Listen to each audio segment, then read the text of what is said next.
अगले एपिसोड में आप देखेंगे कि बादशाह खां जो है बरलाज को सबके सामने माफ़ कर देगा। और क्योंकि बादशाह खां ये सोच लेगा कि अगर उसने बरलाज को मार दिया तो ज़रूर चिनार खां मुझसे अपने बेटे की मौत का बदला लेगा और बरलाज को माफ़ कर देगा। उसके बाद बरलाज को माफ़ करने के बाद जब दोबारा बरलाज को अकेले देखेगा तो उस पे गोली चला देगा। और दरअसल उस वो सबके सामने दिखाएगा कि उसने बड़ापन दिखाया है और उसने अपने बेटे के कत्ल में बरलाज को माफ़ कर दिया।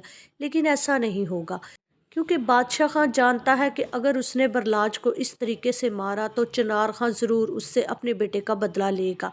सबके सामने तो बादशाह खां अच्छा बन चुका है, और लेकिन बरलाज को अकेले पाकर बरलाज को गोली मार देगा और इस तरह बरलाज जो है मर जाएगा।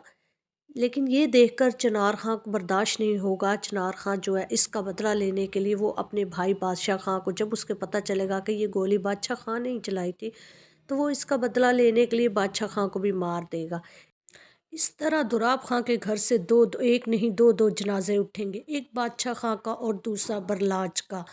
जो कि जमदा तो यही चाहती थी कि ये तबाह बर्बाद हो जाए।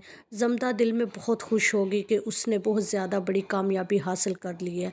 उसने दुराब खां को बर्बादी के दहाने पर ला खड़ी है। लेकिन इन सब के बीच में जो सबसे ज़्यादा परेशान होंगे वो दुराब खां।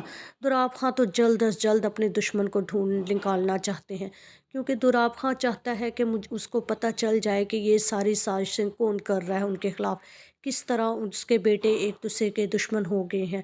वो जल्द अज जल्द अपने दुश्मन का पता करवाना चाहता है और उसको मौत की घाट उतार देना चाहता है।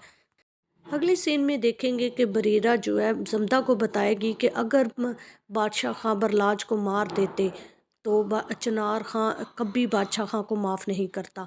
दूसरी तरफ सबसे ज़्यादा सज़ा तो अपाना को मिली है। एक तो अपाना सब में बदनाम हो चुकी है, दूसरा उसको उसकी मोहब्बत पर लाज भी नहीं मिलेगा, और तीसरे नंबर पे उसके माँ बाप उसको घर से बाहर निकलने के लिए मना कर देंगे और कहेंगे कि अगर उसने बाहर कदम रखा तो उसकी टांगें तोड़ दी जाएंगी और अपाना की हालत एक कैदी की सी हो जाएगी। इन सब में एक शख्स जमदार जो कि सबसे ज़्यादा खुश है, वो यही तो चाहती थी कि वो सबको परेशान कर दे और वो सबको अपने भाई और बाप के कत्ल का बदला लेना चाहती थी, जिस पर उसकी माँ भी पागल हो चुकी थी और जमदार अपनी साजिशों में कामयाब हो रही है। अगली एपिसोड का रिव्यू जानने के लिए मेरे चैनल को लाइक शेयर सब्सक्राइब करें। Keep watching.